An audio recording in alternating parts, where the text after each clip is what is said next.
Cricket స్టార్లు కానీ, political స్టార్లు కానీ, సినిమా స్టార్లు కానీ వాళ్ళకు పెద్ద ఎత్తున మాస్ ఫాలోయింగ్ ఉంటుంది. పొలిటికల్ లీడర్లైనా, క్రికెట్ స్టార్లైనా, సినిమా యాక్టర్లైనా, స్టార్లైనా వాళ్ళ మూమెంట్ ఉన్నప్పుడు కొంత ముందస్తు ప్రిపరేషన్స్ తప్పకుండా అవసరం ఉంటుంది. అందులో ఒక సినిమా విడుదలవుతున్నప్పుడు తప్పకుండా వేల మంది అక్కడ జమ అయ్యేటువంటి ఆస్కారం ఉంటుంది. కాబట్టి థియేటర్ యాజమాన్యం మరి చెప్తున్నది మేము ఇన్ఫర్మేషన్ ఇచ్చినామని, మరి అక్కడ స్థానిక పోలీసులేమో మేము పర్మిషన్ ఇవ్వలేదని. ఏది ఏమైనప్పటికీ కూడా, ఎవరి నిర్లక్ష్యమైనప్పటికీ కూడా ఒక నిండు ప్రాణం పోవడం అత్యంత బాధాకరం, దురదృష్టకరం. ఇవాళ ఆవిడ కొడుకు ఇలా ఏదైతే హాస్పిటల్లో కొట్టుమిట్టాడుతూ ఉండడం, ఆయన కోలుకొని రావాలని చెప్పి మనస్ఫూర్తిగా కోరుకుంటున్నాం. ఆ కుటుంబాన్ని సంపూర్ణంగా ఆదుకోవాలని చెప్పి అల్లు అర్జున్ గారిని నేను కోరుతా ఉన్నా. రెండవది, ఆ బాబుకు సంబంధించినటువంటి మెడికల్ ఎక్స్పెండిచర్ అంతా కూడా వాళ్ళే భరించాలని చెప్పి కూడా భావిస్తున్నాం.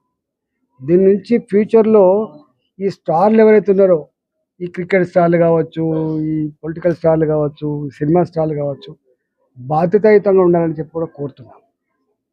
కానీ దీన్ని ఆసరా చేసుకొని ఇవాళ ప్రభుత్వం పెద్దలు, మరి ముఖ్యంగా ఈ రాష్ట్ర ముఖ్యమంత్రి గారు, సరే ఏం సంభాషణ జరిగిందో, వాళ్ళకి ఏం అహంకారం ఉందో నాకు సంబంధం లేదు, కానీ జనరల్గా విల్ఫుల్లీ, ఇంటెన్షనల్లీ ఒక మనిషి చనిపోవాలనో లేకపోతే ఒక మనిషికి ఇట్లా జరగాలని చెప్పి ఎవరు కోరుకోరు. వాస్తవం ఇవాళ ఇట్లాంటివి జరగకుండా నియంత్రణ చర్యలు చేపట్టాలి, కానీ వాళ్ళని పిలిపించి పోలీసులు కూర్చోబెట్టి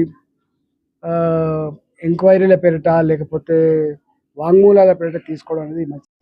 డెఫినెట్గా వాళ్ళకు పోలీసులకు మధ్య జరిగినటువంటి వాగ్వాదం మీద మాకు తెలియదు. థియేటర్లో సిఐ గారి పట్ల ఏమేమి మాకు తెలియదు, కానీ ఇక్కడ వాళ్ళ అహంకారం ఉంటూ ఉండని. కానీ ఇట్లాంటి ప్రాక్టీస్ ఇవాళ ఈయన మీద అవుతుంది, రేపు ఇంకోరి మీద అవుతుంది, రేపు ఇంకోరి మీద అవుతుంది. సిస్టమ్ స్క్రాప్ కావాలి కదా, సిస్టమ్ ఉండాలి కదా. విల్ఫుల్గా కోర్టులో ఎప్పుడు కూడా ఏముంటుందంటే విల్ఫుల్, ఇంటెన్షనల్లీ అని ఒక సబ్జెక్ట్ ఉంటుంది. కానీ ఇక్కడ ఇట్లాంటి వాటిలో ఇంటెన్షన్ ఉండదు.